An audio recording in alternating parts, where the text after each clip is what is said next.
Well, what's the lessons for us? Well, maybe before we go on to the lessons, we could think of some of the other non-Israelites who gained some benefit from Jesus' ministry. Who else would you think of?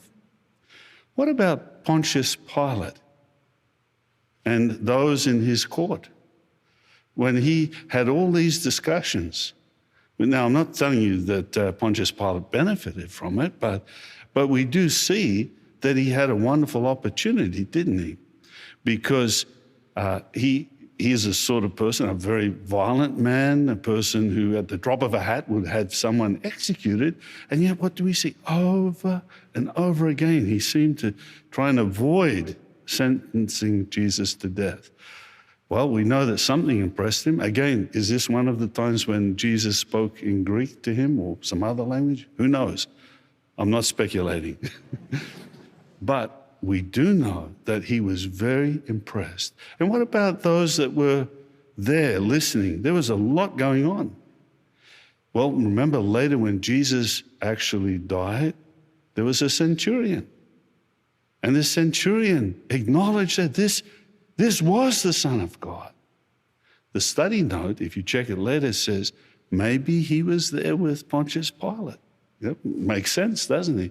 He was perhaps in charge of organizing this. So that man got a tremendous benefit from at least seeing Jesus and hearing his testimony. We've just been hearing from governing body member Geoffrey Jackson speaking right at the end of the 152nd Gilead Graduation. What typically happens in these Gilead graduations is that right at the end, after the concluding talk, which on this occasion was given by Samuel Hurd, terrifying people with ideas of their mothers dying at Armageddon and Armageddon coming any day now. After the concluding talk, the Gilead graduates receive their diplomas, and after they've received their diplomas, they get kind of a little pep talk from the governing body member who's hosting the whole thing. On this occasion, it's Geoffrey Jackson. And I found this fascinating because you'll have to watch his previous talk in the Gilead Graduation. It's titled, Be Enthusiastic, but Be Patient. What's happened here is rather than speaking with sincerity, rather than having anything meaningful to say to the Gilead graduates, who Geoffrey Jackson has had an opportunity to get to know over 5 months, because that's how long Gilead lasts, Geoffrey Jackson just basically does a rehash of his talk. He's apparently so lacking in both self-awareness and originality that it's almost like he's just falling back on the programming he's received before he got on the stage. Yeah, I had this talk and it was a really, really good talk. So because people should really hear it twice, I'm going to give the Gilead graduates this talk as a summary all over again. That's what he's doing. If you don't believe me, watch his talk and compare it with these comments. But in so doing, he completely goes off on this wild tangent about Pontius Pilate being impressed by Jesus. And yet what do we see? Over and over again, he seemed to try and avoid sentencing Jesus to death. Well, we know that something impressed him. Again, is this one of the times when Jesus spoke in Greek to him or some other language? Who knows? I'm not speculating. Yeah, I think you are, Geoffrey. I think you're wildly speculating. Apparently, Pontius Pilate tried repeatedly to stop Jesus from being executed. I mean, are we even reading the same Bible at this point? If he was trying so hard to stop Jesus from getting executed, he really did a bad job. I mean, he really failed there, didn't he?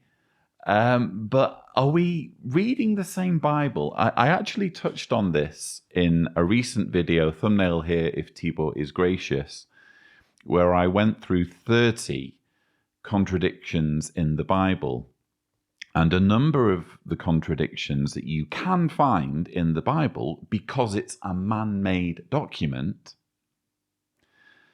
among the many contradictions are contradictions about Jesus, where the gospel writers can't seem to get on the same page regarding what happened, the order of events, that sort of thing.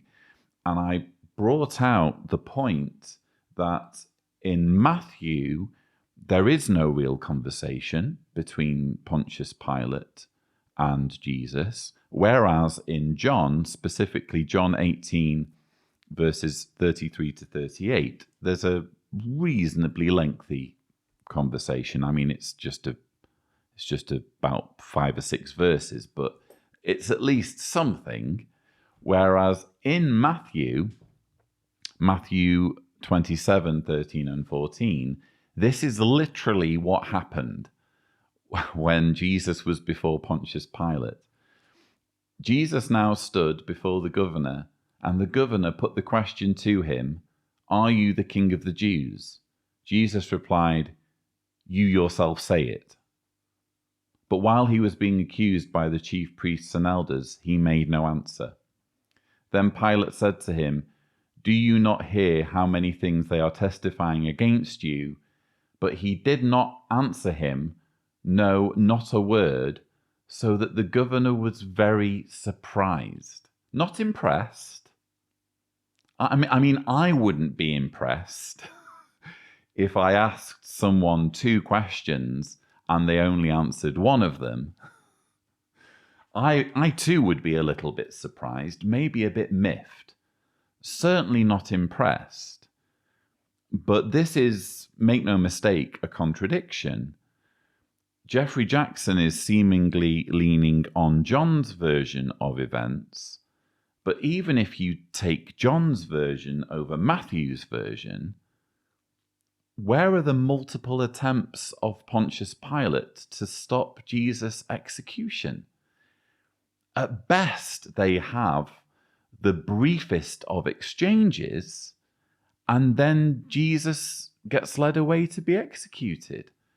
And yet Geoffrey Jackson is again going down this wild tangent where he's suggesting that Pontius Pilate was impressed, and all because he's just given a really tedious talk nearer the start of the Gilead Graduation, again with the theme, be enthusiastic but be patient, where his point was mostly about Jesus using opportunities to preach to Gentiles, even though he wasn't supposed to, even though it was basically a waste of time for him to speak to non-Jews. And he even at one point said, you know, it's like giving food to dogs. How charming. So Jesus used opportunities to preach to Gentiles. And that's something that the Gilead graduates apparently need to think about. And Geoffrey Jackson is so impressed with his talk that he needs to give a little bit of an encore and adds to the mix Pontius Pilate as an example of an almost recruit, an almost disciple of Jesus. I'm sorry, I'm not buying it. It's utter self-indulgence from Geoffrey Jackson. Doesn't it just show how arrogant and self-important these men are?